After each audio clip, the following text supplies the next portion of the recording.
Life like a wayfarer journeying, like a stranger on his way back home. اس وقت insurance کا نظام ہے وہ لازماً گتھا ہوا ہے سود کے ساتھ، لہذا اس شکل میں جو اس وقت انشورنس ہو رہی ہے وہ تو حرام ہے، اس کے حرام ہونے میں کوئی شک نہیں ہے۔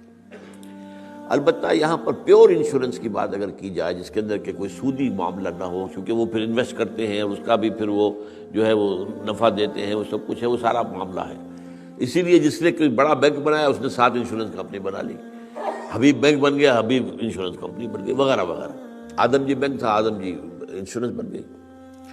البتہ یہ ہے کہ جہاں تک ایک مثلاً یہ کہ ایک انشورنس اس طرح کی ہے کہ چند تاجر جو ہے وہ بیٹھ کر طے کر لیتے ہیں کہ بھائی ہم اتنا ماہانہ ہم سب جمع کریں گے تاکہ ہم میں سے اگر کسی کو بڑا لاس ایک دم ہو جائے تو ہم اس کو کمپنسیٹ کر کے اپنے پاؤں پہ کھڑا کر دیں، تو اس کو کوئی حرام نہیں کہہ سکتا، جائز ہے۔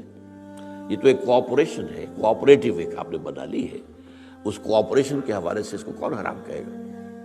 یہ لائف انشورنس کا معاملہ جو ہے اس میں آ جاتا ہے ایک چانس اس نوعیت کا کہ آپ نے انشورنس کرائی ہے، 10 لاکھ کی انشورنس لی ہے، آپ نے ابھی 2-3 پریمیمز ان کے دیے ہیں کہ آپ کا حادثہ کے اندر انتقال ہو گیا، اب اتنے پیسے آپ کو مل جائیں گے۔ یہ آپ نے how did you earn it?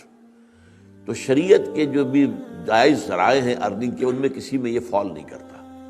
یہ تو چانس کی بات ہو گئی، جیسے جوئے کے اندر چانس ہوتا ہے، آپ کا داؤ لگ گیا تو آپ کو جو ہے وہ 12 ہو گئے، اور نہیں تو ظاہر بات ہے کہ آپ کی اپنی رقم بھی گئی۔ اسی طریقے سے یہ ہے کہ اگر وہ آپ نے جتنا بھی رقم جو ہے دی ہے، وہ ہو سکتا ہے کہ وہ آپ بالکل ٹھیک ٹھاک اس وقت تک رہیں۔ میں پورے نظام کو چونکہ جانتا نہیں ہوں، اس لیے میں اس میں رائے ویسے دیا نہیں کرتا۔ اس میں میرے بیٹے سے آپ ذرا بات کر لیجیے کہ کسی وقت آ کر جنہوں نے PhD کے کورسز مکمل کیے ہوئے ہیں اسلامک اکنامکس میں، عاطف وحید، تو وہ ہمارے وہاں قرآن اکیڈمی میں بیٹھتے ہیں، تو کبھی دن میں آ کے بات کر لیجیے۔ لیکن یہ چند باتیں وہ تھیں جو میں نے آپ کے ساتھ جو میرے سامنے واضح تھی وہ میں نے واضح کر دی۔